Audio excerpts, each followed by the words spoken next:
Assalamualaikum warahmatullahi wabarakatuh. Waalaikumsalam warahmatullahi wabarakatuh.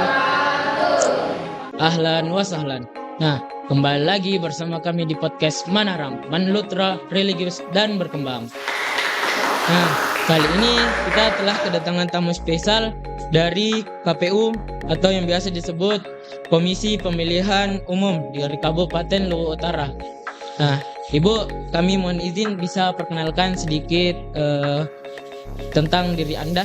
Baik. Terima kasih. Bismillahirrahmanirrahim. Assalamualaikum warahmatullahi wabarakatuh.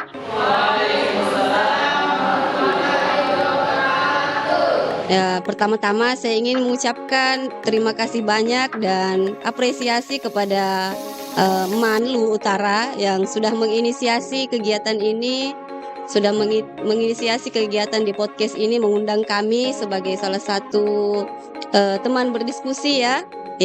Sebelum lebih jauh, izin memperkenalkan diri. Jadi tadi sudah disebutkan dari KPU Luwu Utara. Ya, nama saya Mahlisa. Jadi saya satu dari 5 anggota KPU Kabupaten Luwu Utara yang kemudian diamanahkan untuk memimpin divisi sosialisasi pendidikan pemilih, partisipasi masyarakat dan sumber daya manusia. Agak panjang memang ini ya. Biasa disingkat Sosdikli, Parmas dan SDM. Jadi divisi ini memang khusus mengerjakan hal-hal yang kaitannya dengan sosialisasi kepada pemilih dan juga mengenai pembentukan badan-badan ad hoc PPK PPS. Itu wilayah kerja divisi saya di KPU. Kemudian selanjutnya saya alumni Universitas Cokro Aminoto tahun 2009. Saya diangkat menjadi anggota KPU sejak setahun yang lalu. Jadi masa jabatan 2023 sampai 2028. Saya sudah menikah dan punya 3 anak. Ya, saya kira cukup ya perkenalan singkatnya saya. Ya, saya kembalikan kepada host. Oh, dari lima komisioner di Kabupaten Luwu Utara. Jadi hanya Ibu sendiri yang perempuan? Iya benar. Iya benar. Jadi dari 5 anggota itu saya satu-satunya perempuan. Teman-teman yang lain semuanya laki-laki. Dan memang sepanjang yang saya ketahui, untuk sekian lama periode KPU Kabupaten Luwu Utara, agak lama baru ada perempuan lagi. Ini kemudian kita mengapresiasi kepada aturan pemerintah yang mengakomodir minimal 30%. Memperhatikan keterwakilan 30% perempuan di lembaga-lembaga publik. Iya, demikian. Terima kasih Ibu atas pengenalan dirinya. Nah, kali ini kami akan sedikit berdiskusi tentang peran pemilih pemula dalam Pilkada Kabupaten Luwu Utara 2024. Nah, Ibu, apa yang dimaksud dengan pemilih pemula dan mengapa kelompok ini penting dalam pemilu? Ya, terima kasih. Jadi, pemilih pemula ini itu kemudian didefinisikan sebagai pemilih yang baru akan menggunakan hak pilihnya untuk pertama kalinya. Apakah itu di pemilu maupun di pemilihan kepala daerah ini. Ada 2 kategori. Pemilih yang memang baru berusia 17 tahun pada saat hari pemilihan, ataukah pensiunan TNI Polri. Ya, pensiunan TNI Polri yang mungkin saja ketika mereka memasuki usia wajib pilih, mereka memasuki usia 17 tahun ke atas, mereka kemudian sudah terdaftar sebagai TNI atau Polri, sehingga hak pilihnya dicabut. Nah, ketika mereka pensiun, hak pilih itu kemudian dikembalikan dan mereka akan menggunakan hak pilihnya untuk pertama kalinya setelah pensiun. Jadi pemilih pemula ini ada 2, teman-teman pemilih yang berusia 17 tahun pada saat pemilihan ataukah pensiunan TNI Polri. Oh, jadi ada yang 17 tahun ke atas dan ada juga yang pensiunan TNI Polri. Nah, Ibu, ke pertanyaan kedua, bagaimana KPU mendefinisikan pemilih pemula dalam konteks pemilu di Indonesia? Ya, itu tadi. Jadi ada 2 pemilih pemula itu. Jadi pemilih pemula itu tidak mesti baru berusia 17 tahun.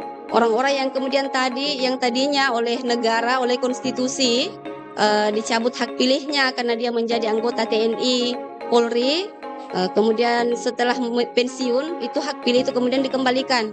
Maka meskipun usianya sudah tidak 17 tahun lagi, dia tetap dikategorikan sebagai pemilih pemula.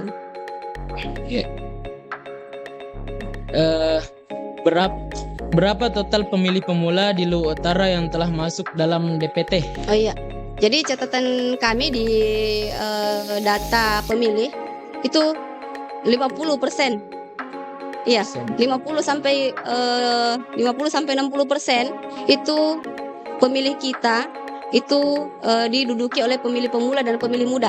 Kalau di kategorisasi KPU itu pemilih pemula dan pemilih muda itu masuk dalam satu kategori. Nah, itu sekitar 50 sampai 60%. Oh, cukup besar ya, Bu. Ya.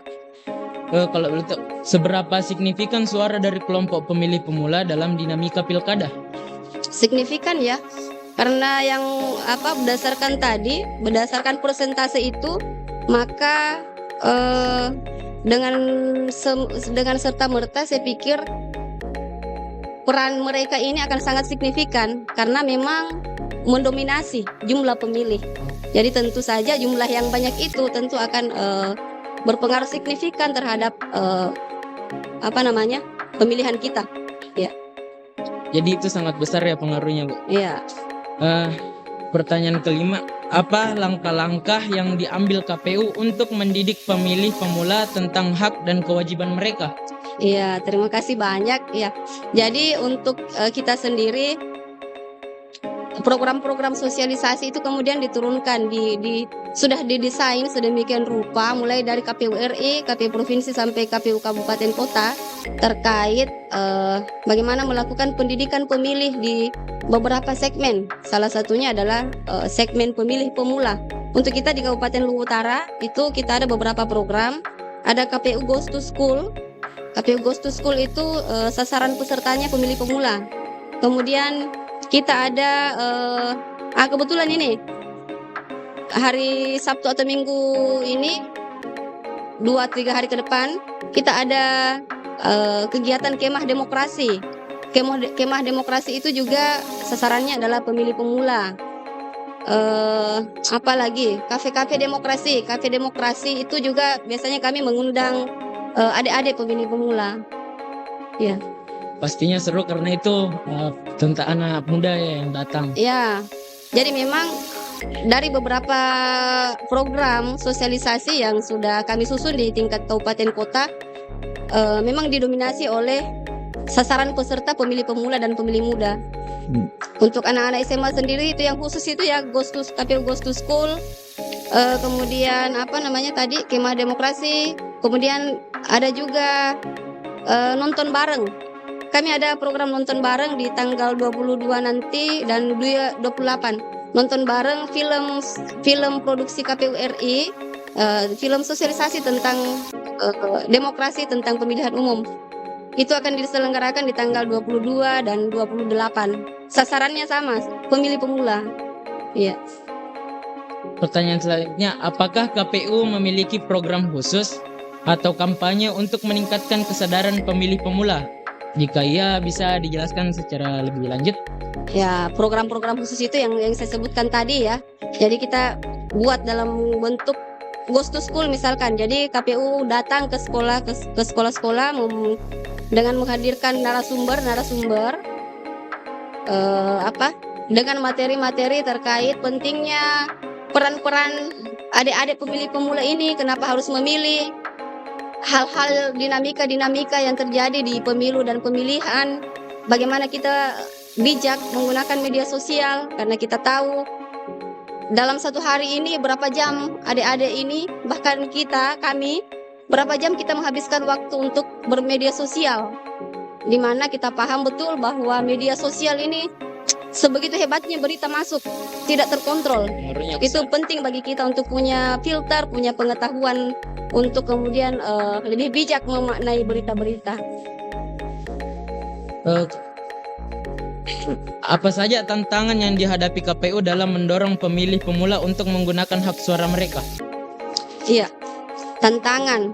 ini kalau kita bicara tentang partisipasi ya, partisipasi untuk datang ke TPS, tantangannya itu kadang ada apatisme ya. Terkadang di beberapa kegiatan sosialisasi yang saya hadiri sendiri sebagai narasumber, itu ada adik-adik yang bertanya, ada adik-adik yang bertanya ke saya, apa substansinya kami harus datang memilih? Iya, apa untungnya kami harus ke TPS? Itu biasa ada pertanyaan seperti itu. Saya melihatnya ini adalah gejala apatisme, di mana adik-adik ini mungkin apakah kurang memahami peran-perannya di dunia politik, kewajibannya atau seperti apa. Tapi yang jelas saya melihat ada gejala itu, bahwa ya sudahlah, saya memilih atau tidak, apa sih pengetahuan tentang itu yang mungkin belum sampai ke mereka. Apa sih gunanya saya memilih gitu. Itu salah satu tantangannya. Kemudian tantangan yang kedua juga adalah karena tadi yang media sosial, pemberitaan di media sosial itu sedemikian hebatnya masuk berita-berita hoax.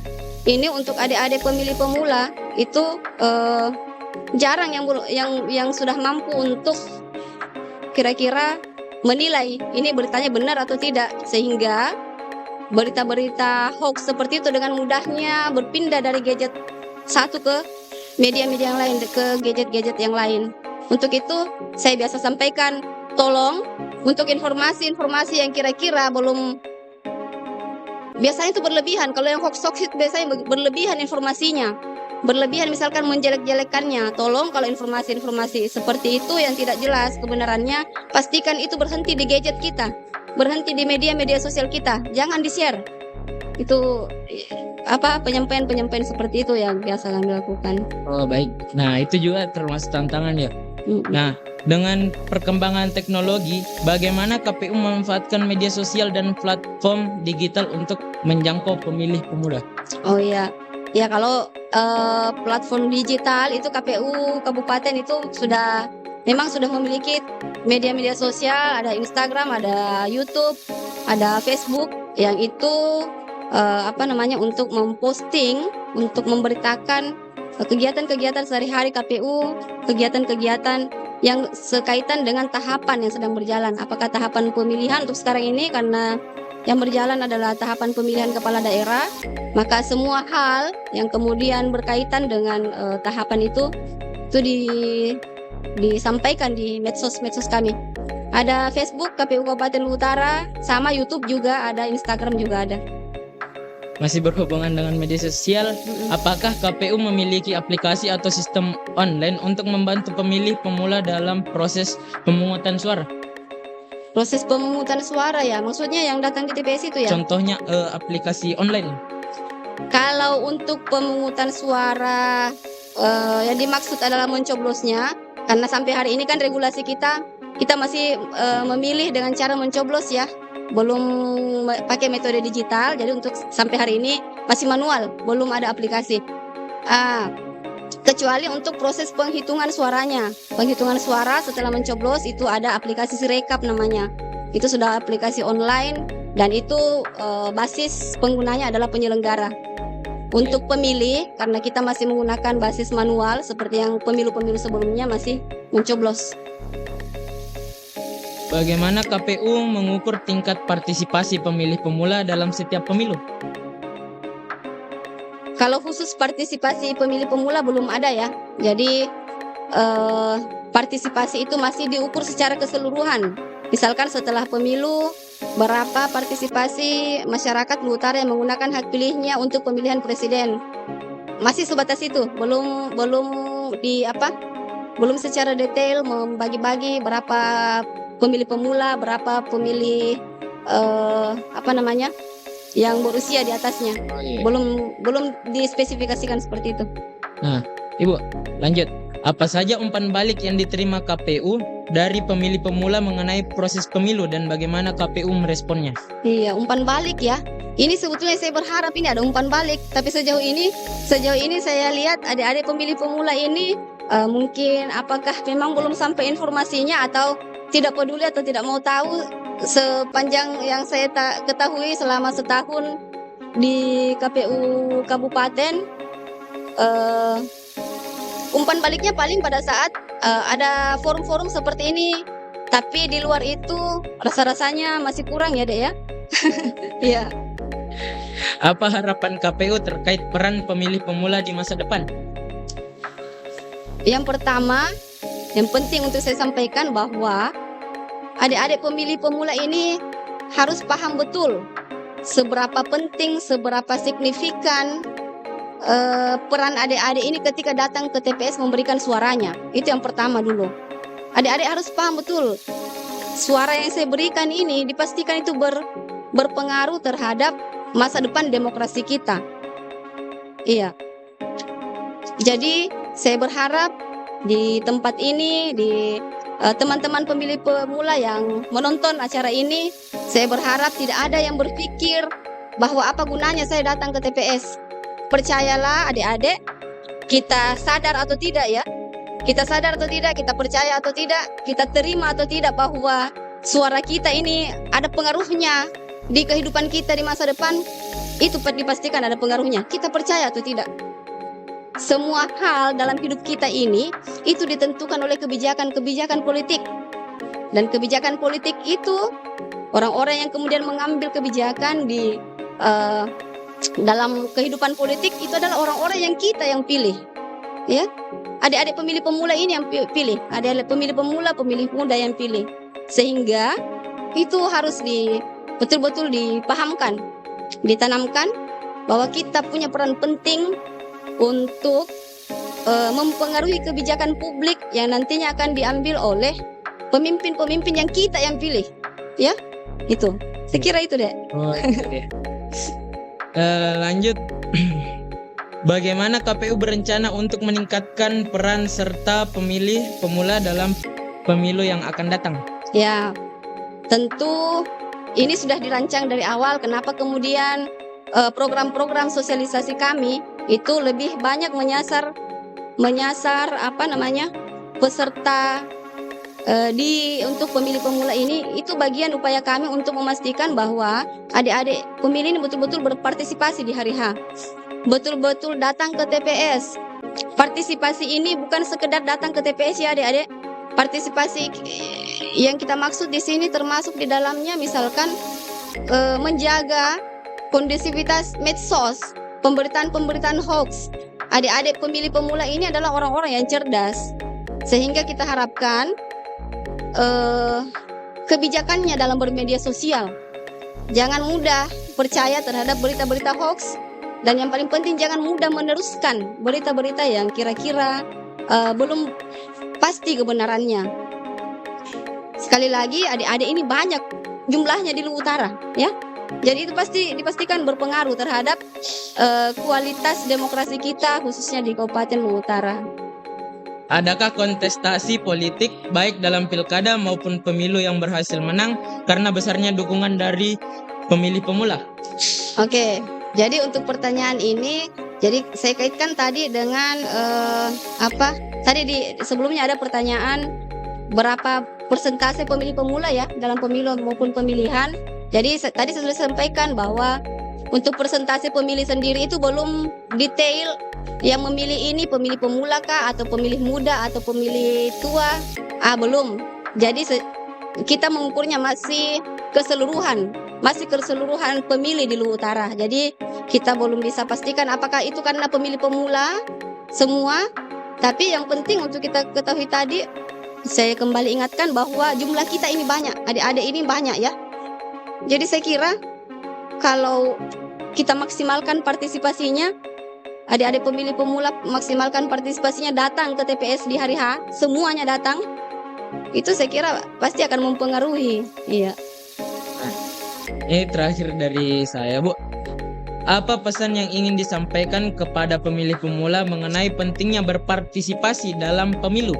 Ya, itu tadi, karena jumlah kita banyak, ya, karena jumlah kita banyak, maka kita ini punya potensi untuk untuk mempengaruhi hidup kita ke depan dengan kebijakan-kebijakan publik yang diambil oleh orang-orang yang kita pilih. Jadi adik-adik pemilih pemula ketika datang ke TPS, pastikan ini kan sekarang sudah ini ya, visi misi calon itu sudah diinformasikan, dipublikasikan di mana-mana. Di website KPU Utara bisa dibaca, di medsos-medsos, di alat peraga kampanye yang sudah terpasang di baliho-baliho itu ada itu visi misinya. Adik-adik ini harus pintar-pintar. Kita percaya adik-adik ini adik-adik pemilih yang cerdas, yang kemudian itu bisa memilih dengan rasional karena pertimbangan rasionalitasnya, karena pertimbangan visi misinya misalkan para calon. Iya, itu pesan saya. Mari kita memilih ya. Mari kita memilih karena pertimbangan rasional kita. Informasi-informasi terkait calon-calon kepala daerah kita ini itu dapat dengan mudahnya kita dapatkan ya. Kita peroleh dari sumber-sumber manapun. Jadi adik-adik saya kira tidak sulit lah untuk mendapatkan informasi-informasi tentang calon-calon kepala daerah kita. Nah, terima kasih Bu. Ya. Nah mungkin untuk teman-teman audiens ada yang ingin bertanya, disilahkan. Assalamualaikum warahmatullahi wabarakatuh. Waalaikumsalam warahmatullahi wabarakatuh. Perkenalkan, nama saya Alia. Saya ingin mengajukan pertanyaan. Melanjutkan dari penjelasan Ibu, kira-kira apa risiko yang terjadi jika kami pemilih pemula tidak datang mencoblos? Risikonya ya. Ini risiko ini. Adik, saya sampaikan tadi, adik-adik ini jumlahnya banyak. Adik, bagaimana membahasakannya ya? Ketika kita datang ke TPS ya, adik-adik ya. Ketika kita datang ke TPS, berarti pada saat itu kita sedang memberikan kewenangan. Kita sedang memberikan kewenangan kepada orang yang kita pilih untuk menentukan seperti apa hidup kita, seperti apa kebijakan-kebijakan yang pasti mempengaruhi hidup kita ke depan. Itu ketika kita datang. Artinya ketika adik-adik tidak datang ke TPS, potensi adik-adik, pilihan adik-adik untuk kemudian memilih pemimpin ini, untuk kira-kira mempengaruhi kebijakan yang mungkin akan mempengaruhi hidupnya adik, itu sudah tidak ada. Sudah tidak ada pilihan. Dan ini di masyarakat kita ini justru banyak ada juga fenomena seperti ini. Justru orang-orang yang tidak datang memilih itulah yang banyak ribut di luar tentang kebijakan-kebijakan, padahal dia tidak datang memilih. Orang-orang yang tidak datang memilih inilah yang kemudian mendudukan pemimpin-pemimpin yang dianggap tidak sesuai dengan kita, dengan apa yang kita harapkan. Sekali lagi, jumlah adik-adik ini banyak, ya, banyak. Jadi itu pasti bisa mempengaruhi kebijakan-kebijakan publik ke depan, ya. Berpikir untuk tidak datang di TPS? Pernah berpikir untuk tidak datang di TPS, Adek? Jangan ya, Dek ya. Ya. Terima kasih Bu. Nah, terima kasih juga kami ucapkan kepada Alia. Dan mungkin masih ada lagi yang ingin bertanya. Assalamualaikum warahmatullahi wabarakatuh. Waalaikumsalam warahmatullahi wabarakatuh. Jadi Ibu, saya ingin mengajukan pertanyaan. Bagaimana KPU mengatasi berita hoax yang beredar pada pasangan calon tertentu? Oke, terima kasih. Iya. Jadi KPU RI, di tingkatan KPU RI itu ada mereka punya tim cyber memang yang kerjasama dengan, cuma memang berita hoax ini tidak sedikit, Adek ya. Jadi sepanjang yang untuk pemilu kemarin, dari sekian banyak hoax pemilu itu hanya sekitar 10-20% yang kemudian bisa berhasil di take down dari pemberitaan. Hoax ini memang sedemikian hebatnya masuk ke media-media kita. Itulah mengapa penting bagi kita, karena sulit untuk kemudian menahan itu, maka salah satu alternatifnya harus kita yang pintar-pintar menilai berita. Iya. Kasih Bu. Mungkin ada lagi yang ingin bertanya? Disilahkan. Warahmatullahi wabarakatuh. Waalaikumsalam. Kami izin bertanya, bagaimana cara kami mencegah atau menghindari money politik yang mungkin saja terjadi di sekitar kami? Menghindari ya. Jangan mau terima. Pertama, jangan mau terima. Kedua, laporkan di Bawaslu. Iya, kita ini di kecamatan dan desa itu ada penyelenggara pemilu. Jadi penyelenggara pemilu di tingkat kabupaten itu ada dua, ada KPU, ada Bawaslu. Nah, KPU ini tugasnya menyelenggarakan, mempersiapkan secara teknis pelaksanaan pemilihan dan pemilu dan pemilihan itu. Di bagian pengawasan itu ada Bawaslu. Ada Bawaslu di kabupaten kota, kemudian di jajarannya ada namanya Panwascam untuk tingkat kecamatan, dan ada PKD untuk tingkat desa dan kelurahan. Untuk temuan-temuan seperti itu, ada yang ini laporkan. Pertama, jangan terima. Kedua, laporkan. Itu caranya ya. Iya. Iya, gitu. Dilaporkan supaya ada efek jerah kepada pelaku money politik. Ya, terima kasih kami ucapkan kepada Ibu karena telah menyempatkan waktunya di sela-sela kesibukannya, dan kami ucapkan juga terima kasih kepada teman-teman audiens yang telah memberikan pertanyaan. Nah, dengan ini berakhir sudah acara kami pada sore hari ini, dan jangan lupa subscribe, like, comment, and share video ini ke teman-teman kalian agar bisa lebih bermanfaat, dan juga kita sama-sama belajar tentang pengetahuan pilkada. Sampai jumpa di podcast selanjutnya. Manarang, Manlutra Religius dan Berkembang.